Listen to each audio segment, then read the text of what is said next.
¿Leyeron? Sí, profe. Bueno, entonces esta clase trata sobre mm, la lectura de Marta Fajardo, los grabados europeos y pintura en el Nuevo Reino de Granada, eh, y los primeros tiempos modernos, que es la curaduría que hace Jaime Borja para el Museo Miguel Urrutia del Banco de la República. Entonces, pues bueno, podemos decir primero que los dos hablan de cómo esas visiones que tenemos hoy sobre el arte colonial provienen del siglo XIX. En el caso de Borja, hablaríamos, digamos, de cómo en el proceso de la conformación de la nación, eh, pues se busca hacer una línea directa con la herencia colonial. Por tanto, entonces ahí, digamos, es que se enaltecen algunos pintores, pues como los iniciadores del arte nacional, y pues en el caso de Fajardo, diríamos que pues lo que ella dice es que pues se lee a los artistas desde la época en la que se lee sin preguntar por esa época. Entonces ella pues digamos que llama la atención sobre eso, sobre cómo el artista, digamos, de la colonia, pues fue leído de manera moderna. Uh-huh. Tenemos dos visiones entonces sobre el arte colonial. En el caso de Fajardo tendríamos una visión más, digamos, más fiel a la historia del arte, ¿sí? Sin embargo, esa pregunta por los grabados, digamos que es de interés en esta clase en la medida en que pues tiene una pregunta por la cultura visual, ¿sí? O sea, ¿cuál es la cultura visual de la época y cómo es usada por los pintores? ¿Sí? Aquí, digamos, en la presentación ponemos que la pregunta de Fajardo puede ser cómo fueron utilizados, copiados, interpretados los grabados europeos que circularon en la época en la pintura neogranadina. Mientras que la pregunta que tendría Borja sería más bien de qué manera la pintura neogranadina nos muestra una experiencia social que está vinculada a la modernidad. Es decir, la lectura de Borja es una lectura más de tipo genealógico, es decir, cómo lo que lo que hoy pensamos, lo que hoy asumimos, nuestra manera de vernos hoy, ¿sí? Tiene una línea directa con lo que estaba pasando en la época. ¿Mm? Es importante resaltar acá, pues, digamos, hechos de la época que en Europa, pues, marcan como un antes y un después y cómo, digamos, desde América se heredan, como pues sería el Concilio de Trento, ¿sí? Que, bueno, pues es digamos, consecuencia de las críticas que hace a la iglesia Martín Lutero. Parte de las críticas que hace Lutero, pues así como muy resumidas, serían como la venta de indulgencias es como súper importante. La indulgencia era pues como que los adinerados podían pagar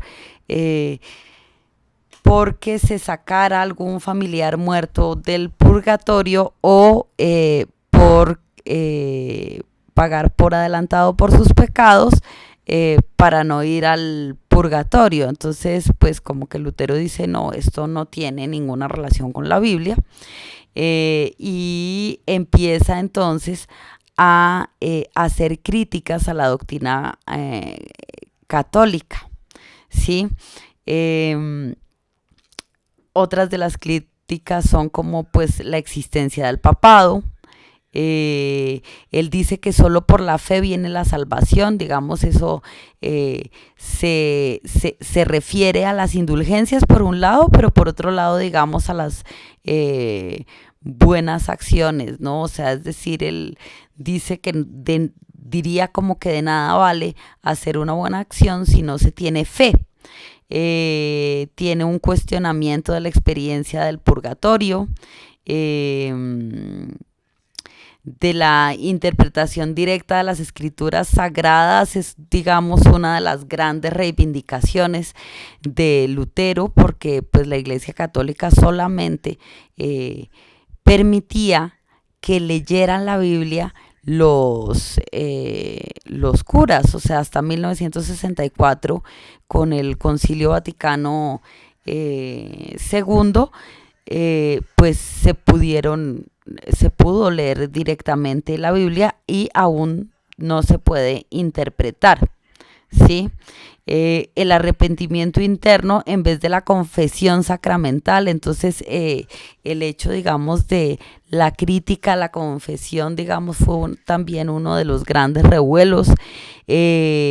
Critica a todos los sacramentos, solo le parece importante pues el bautismo y el matrimonio. Dice que el culto es una representación simbólica, que digamos para los católicos no es exactamente una representación simbólica, sino que realmente, digamos, Cristo está ahí, y critica la adoración de las imágenes porque se acerca a la idolatría. Esto sucede entonces entre 1517 y 1522. Ya para 1522, digamos que estas críticas se han convertido en un movimiento amplio por Europa. ¿Sí? La Iglesia Católica entonces reacciona hasta 1545, y el concilio dura entre 1545 y 1563.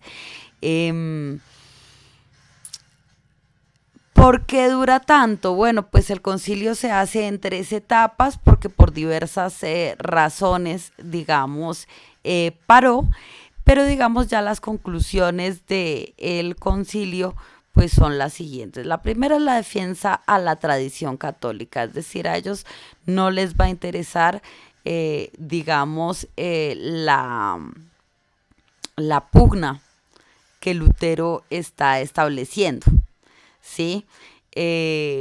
La segunda es que las Sagradas Escrituras deben ser interpretadas solamente por el magisterio de la Iglesia.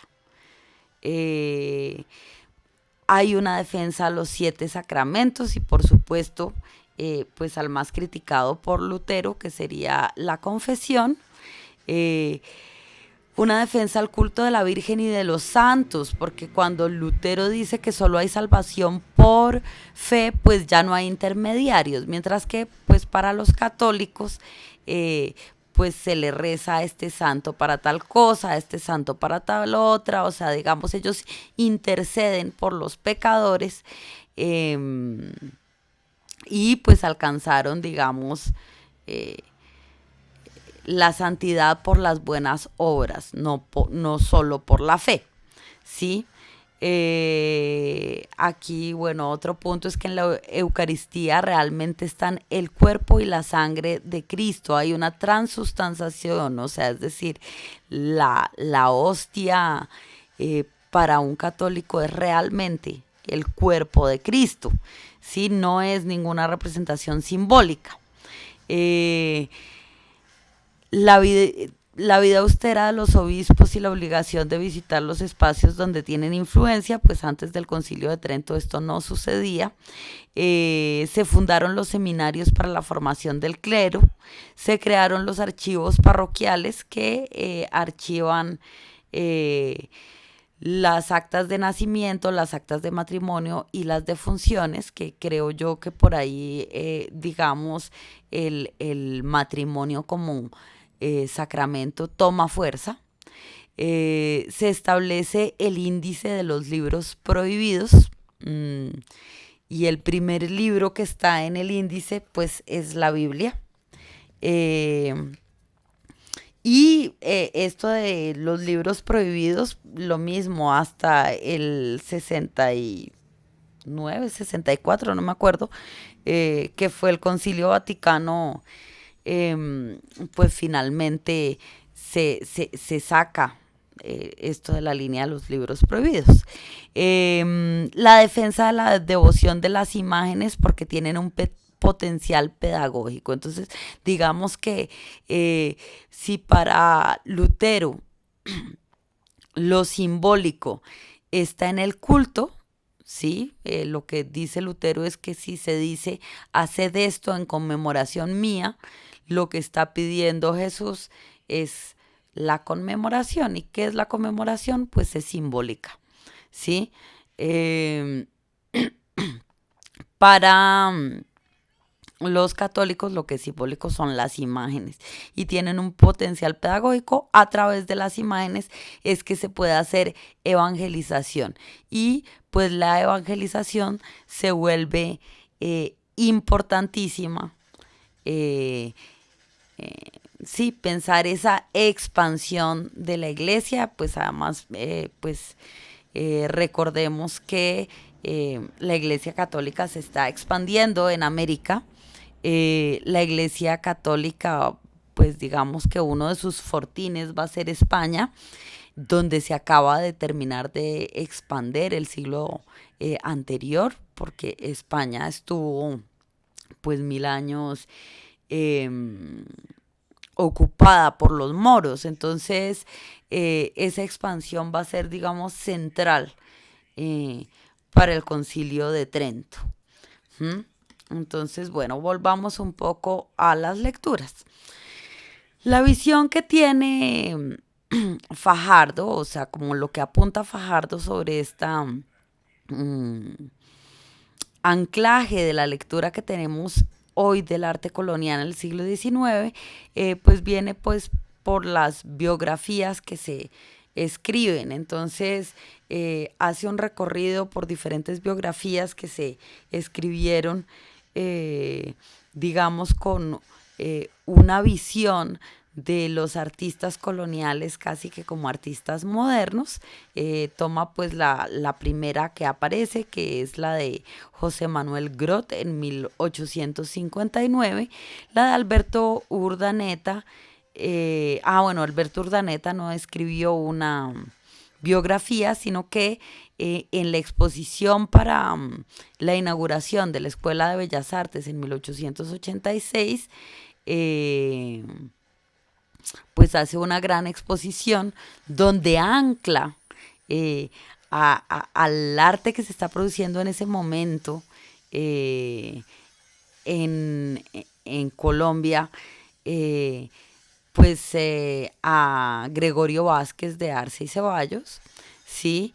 Roberto Pisano, que escribe la biografía de Gregorio Vázquez de 1929, y Luis Alberto Acuña, que en 1964 escribe también desde ese punto de vista, o sea, viendo al pintor colonial como un pintor moderno en 1964. Ya después ella va a apuntar que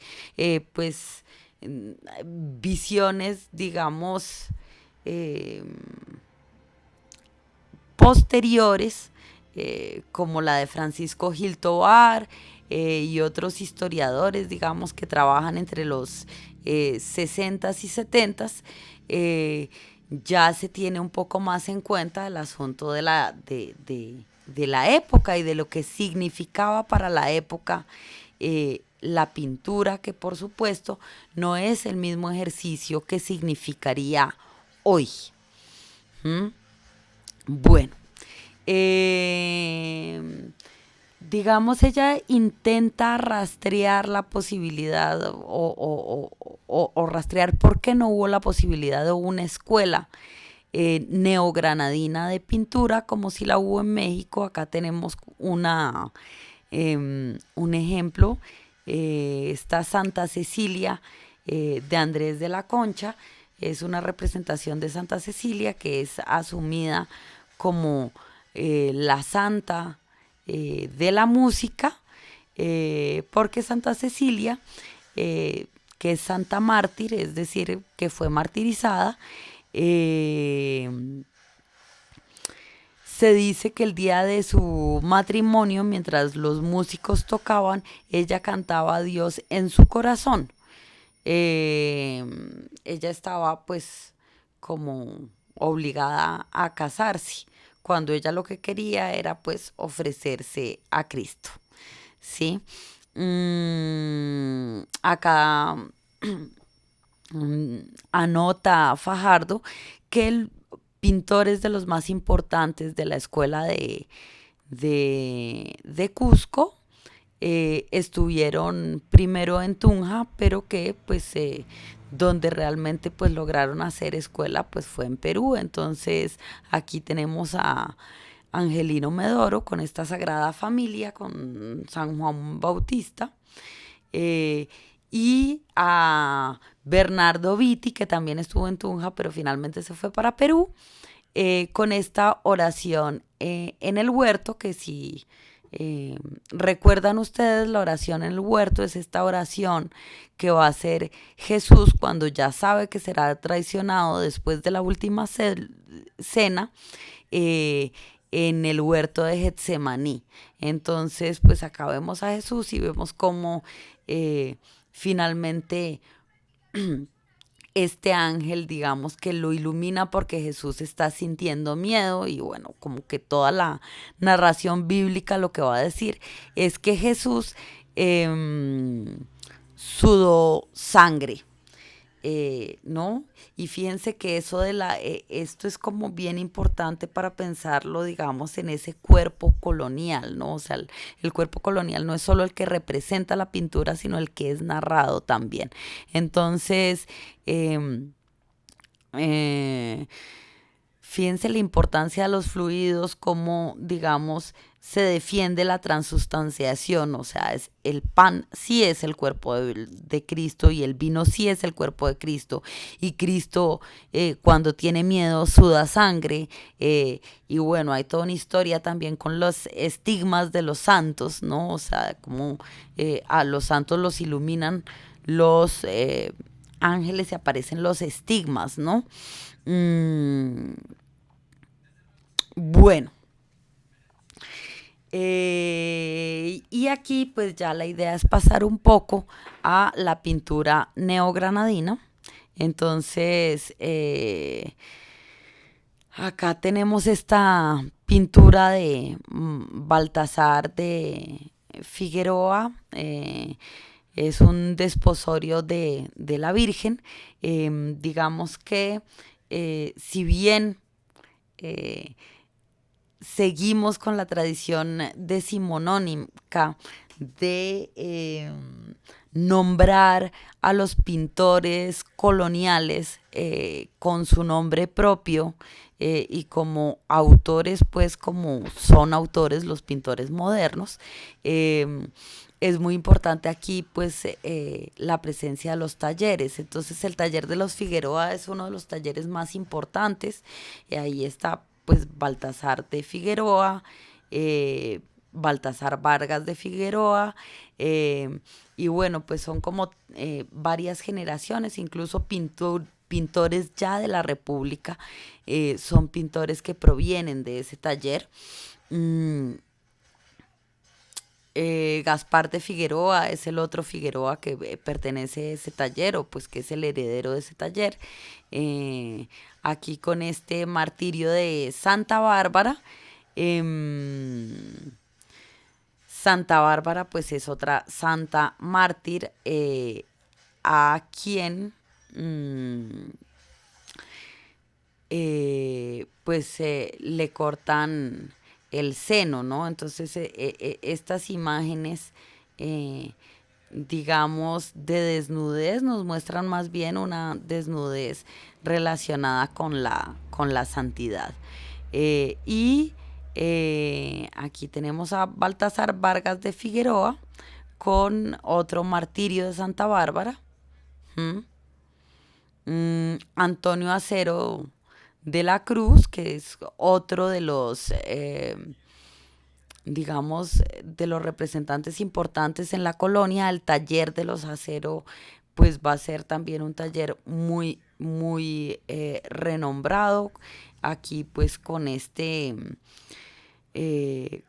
purgatorio, ¿no? Que pues muestra como la posibilidad de salvación eh, en la adoración a la Virgen. ¿Mm? Acá tenemos a Tomás Fernández de Heredia eh,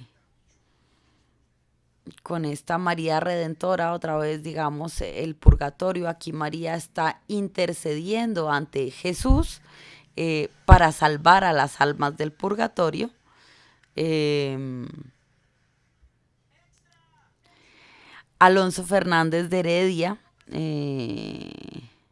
con la predicación de Francisco Javier. ¿Mm? Gregorio Vázquez de Arce y Ceballos con este juicio final, que según Jaime Borja, este juicio final tiene como una representación, o sea, se representan las órdenes sacerdotales y pues y pues también digamos de las monjas según su ubicación en Bogotá. Y bueno, pues tenemos como eh, a la derecha de Dios Padre a quienes se salvan y a la izquierda, digamos, a quienes no serán salvados. Eh, ¿Mm?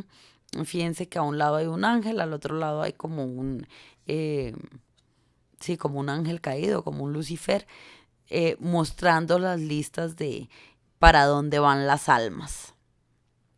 Bueno, una cosa, entonces ya entrando en materia de lo que tiene que ver con los grabados, pues tenemos aquí a Rubens, porque pues Rubens, digamos, grabados provenientes del taller de Rubens, de las pinturas de Rubens, son buena parte de lo que van a llegar a la Nueva Granada. ¿Mm? Mm, y bueno, pues Fajardo va a ser como tres, como tres, digamos,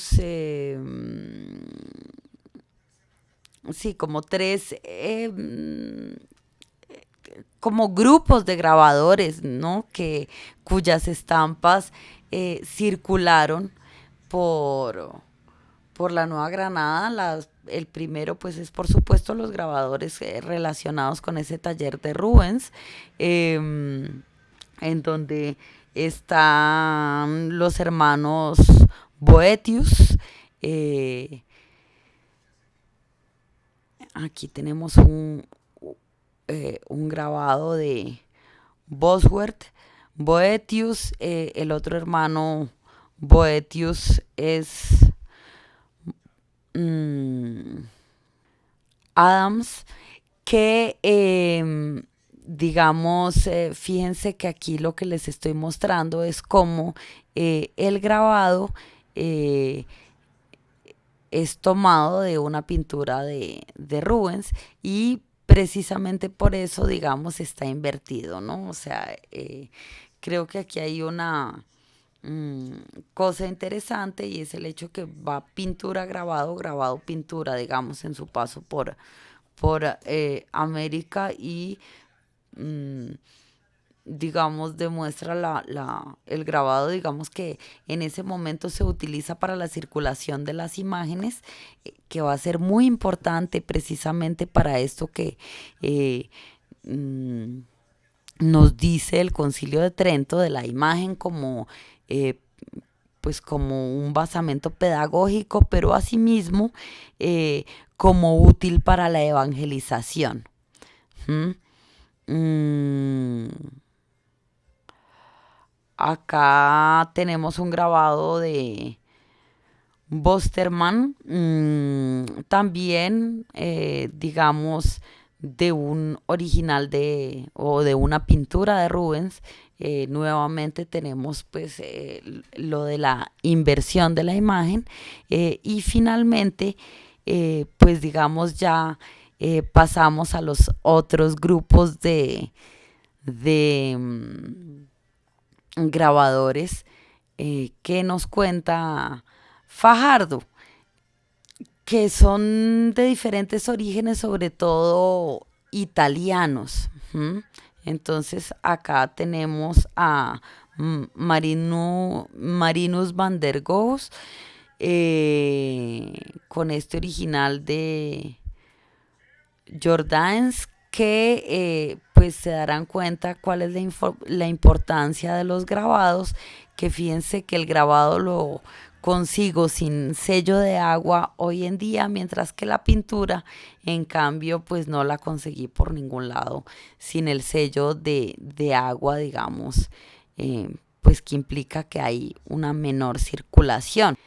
También pues está Merian, sí, y aquí pues una pintura también anónima, digamos que del mismo motivo.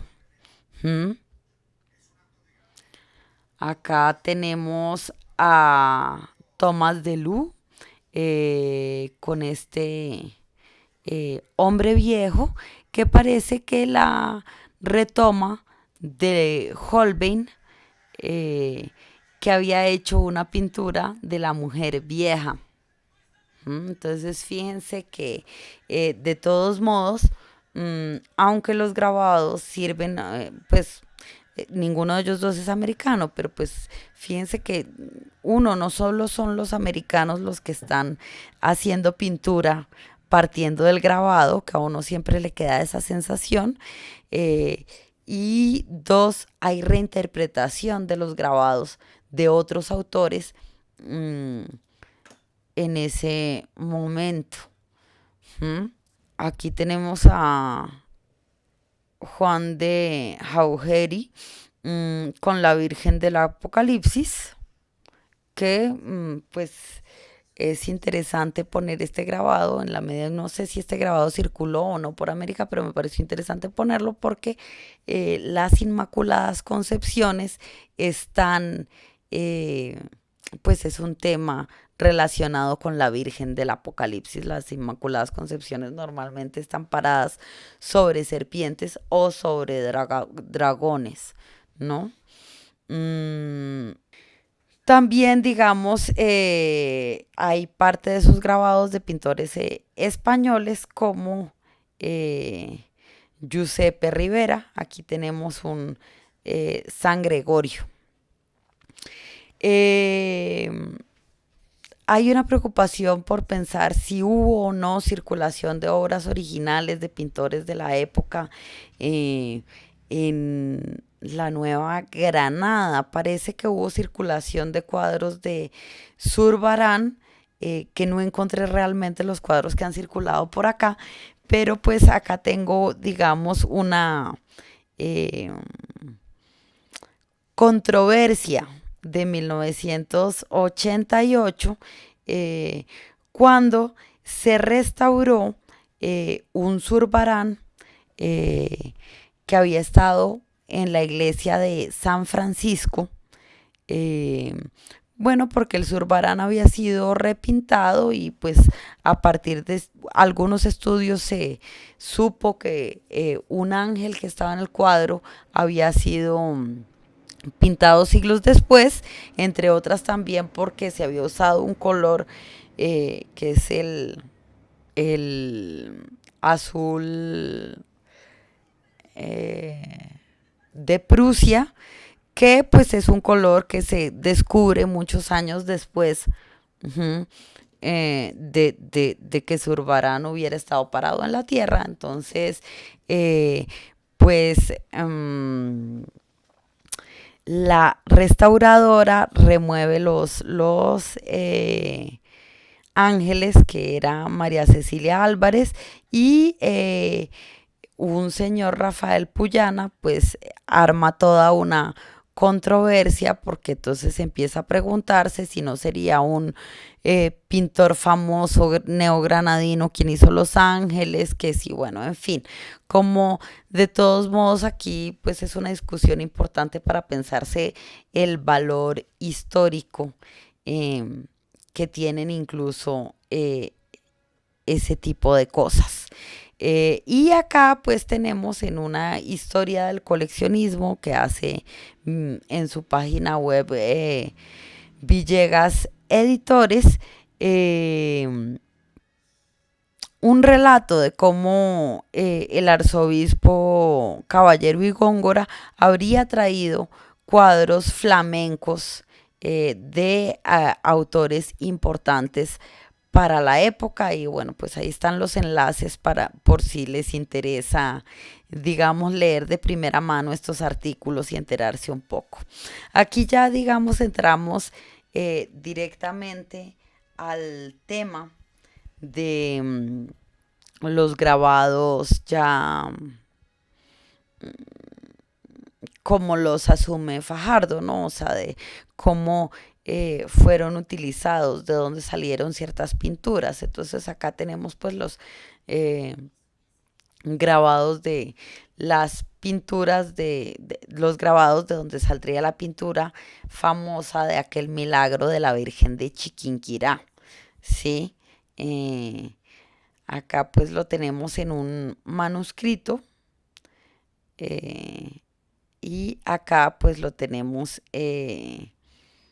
digamos, como un grabado que circuló de alguna manera, que podría ser como el tatarabuelo de las estampitas que hoy en día, no sé, los que tengan abuelita católica habrán visto que las abuelitas tienen estampitas y les ponen velas a las estampitas, o guardan estampitas entre la billetera o entre el brasier, o bueno, en fin, cada abuelita tendrá su,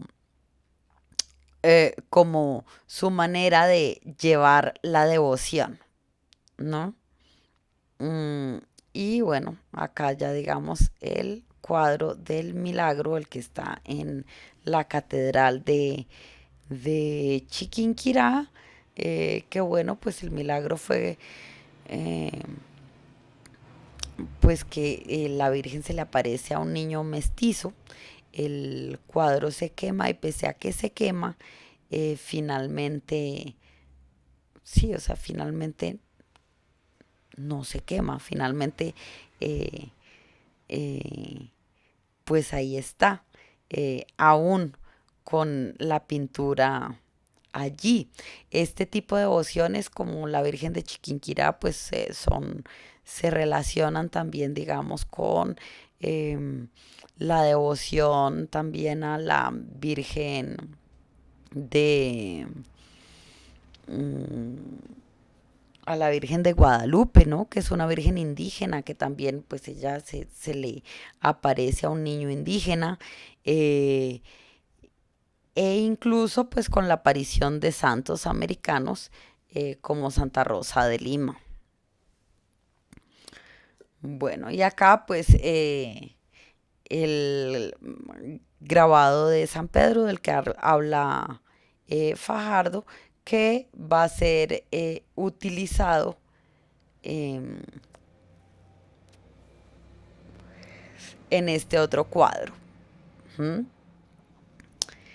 Esto es bien, pues a mí me pareció bien importante esa lectura, ese pensarse cuál es la circulación de las imágenes, cuál es su lugar, digamos, en la composición de nuevas imágenes en América, aunque me parece que Fajardo tiene, digamos, todavía, eh, bueno, visiones con las que no estoy de acuerdo, como por ejemplo que la evangelización americana se hubiera dado de un día para otro. Eso, digamos que mm, autores como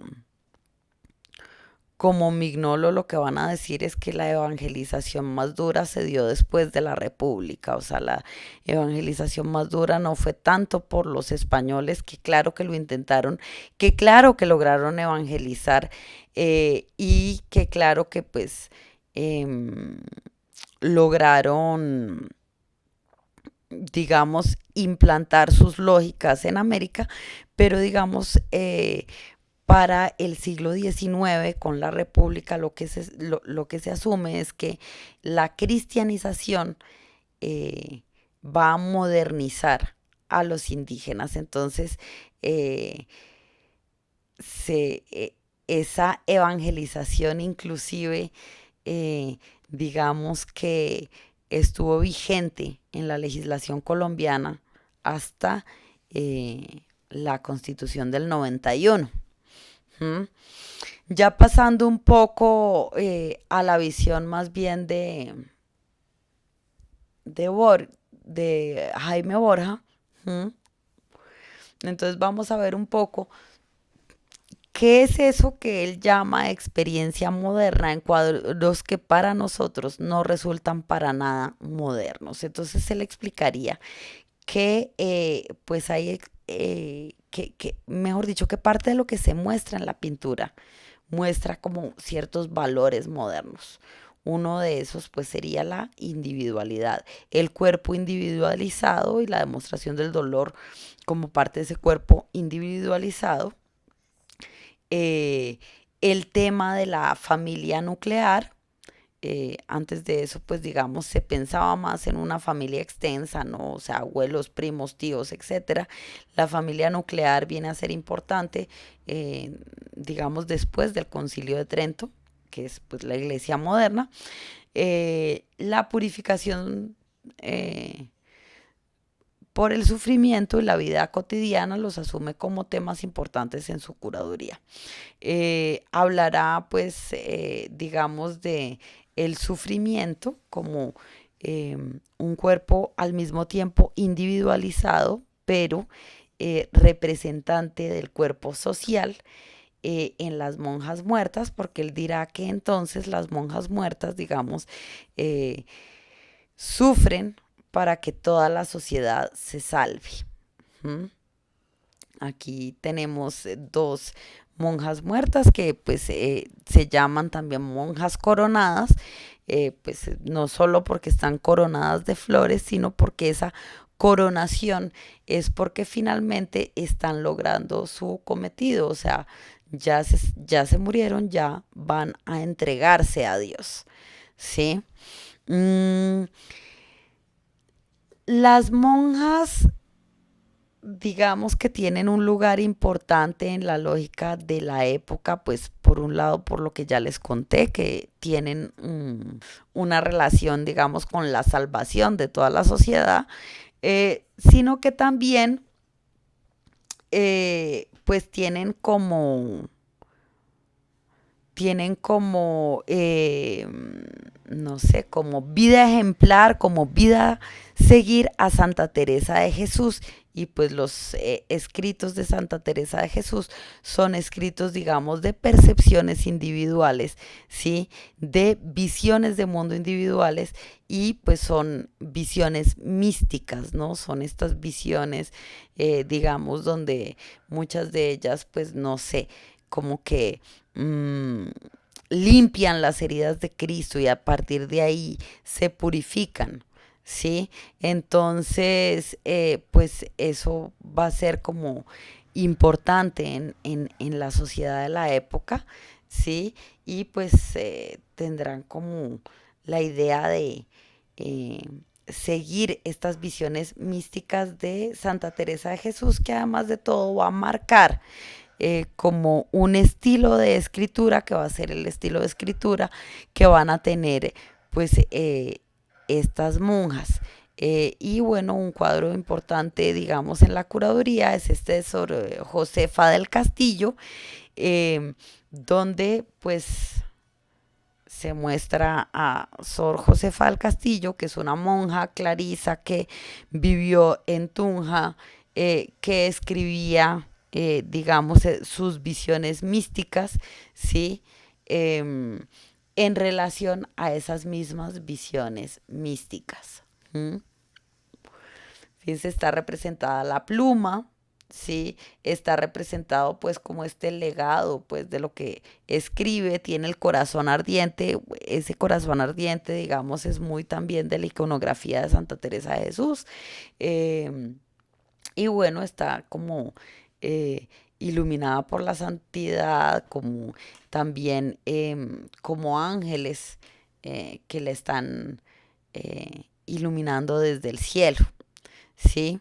Otro de los temas que va a ser de interés, pues entonces es el tema de la familia nuclear, la Sagrada Familia.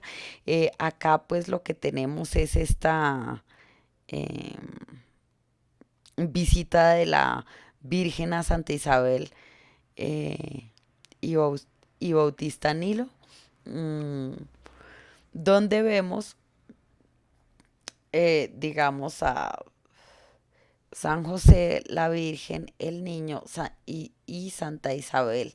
Y pues al lado de Santa Isabel como un querubín, ¿sí? Eh, Aquí tenemos esta adoración a los pastores de Baltasar Vargas de Figueroa, tomado de este grabado de Boterman, pero que pues lo que explicaría Borja es que aquí se está representando no tanto eh, el nacimiento de Cristo, sino se está representando de alguna manera, digamos, su pasión y su dolor. Entonces, sí, esta mujer que le ofrece un huevo, el burro y el buey, sí, que pues la lectura que hace Borja va a ser que eh, el, a Cristo, por la obstinación de los judíos, pues lo sacrifican como a un buey. Eh, bueno. Acá pues digamos también una cosa que le parece importante a Borja va a ser pues como la representación del martirio en sí, que ya estaba presente digamos de manera oculta en la pintura anterior. Acá pues la tenemos como más palpable en esta eh, piedad con donantes, que además pues nos introduce un tema que digamos, bueno, mejor dicho, esta pintura no es parte de la curaduría de Borja, pero a mí me parece importante ponerla acá porque si bien nos muestra el dolor, también nos muestra algo importante en la época que pues ninguno de los dos autores que yo elegí lo habla, que son los donantes, ¿no? Entonces es como las personas, digamos, prestantes donaban los cuadros a la iglesia y eran representados en ellos. Entonces si vemos las dos figuras que están al lado y lado de esta piedad que tiene al Cristo en sus brazos, estos dos personajes pues serían los que mandaron a pintar el cuadro y eso también servía como una especie de indulgencia. ¿Mm? Mm, bueno, y otro tema que va a ser relevante desde la visión de Borja va a ser el purgatorio. Entonces lo que va a decir Borja es que el purgatorio no era, digamos, solamente para eh, infringir miedo, ¿no? Sino que fíjense que las representaciones del purgatorio siempre tienen arriba, pues como la figura también de la santidad. Lo que va a decir Borja es que representa las tres iglesias. eh, sí, de un lado está la iglesia eh, glorificada, que está representada por la Virgen, por los ángeles, por, pues, digamos, las imágenes celestiales. De otro lado está la iglesia purgante, pues que son estos personajes, digamos, que están en el purgatorio con el ánimo de salvarse, haciendo, digamos, mm, sí, penitencia para salvarse. Ujú. Y finalmente la iglesia militante, pues que sería el espectador. Digamos, la devoción a las almas del purgatorio, entonces no tendría que ver con el miedo, digamos, con el miedo a caer en el purgatorio, sino con una colaboración entre estos tres estamentos, porque se le reza a las almas del purgatorio, ¿sí? Entonces, eh, el, sí, se podía rezar a las almas del purgatorio pidiéndoles favores, ¿sí? Para que así se pudiera interceder por ellas o se podía rezar por ellas directamente. Entonces, como que muestra la iglesia, digamos, como, yo qué sé, como, sí, como una relación entre estas tres iglesias. Acá tenemos otro cuadro de estas almas del purgatorio, nuevamente pues con la misma estructura. Y finalmente, pues Borja va a hacer otra cosa que es importante en esa curaduría, que es poner en relación obras de arte contemporáneo con obras, pues, neogranadinas, ¿sí? Entonces, pues acá tenemos este Purgatorio de Juan Camilo Uribe, ¿no? Eh, pues también dentro de la exposición había una cantidad de imágenes no, digamos, populares de las almas del purgatorio. Asimismo, hacía una relación entre una obra de Marina Abramovic y las monjas coronadas. Bueno, pues hasta aquí, eh, digamos, va el tema. Espero las preguntas y demás, pues en nuestro encuentro sincrónico.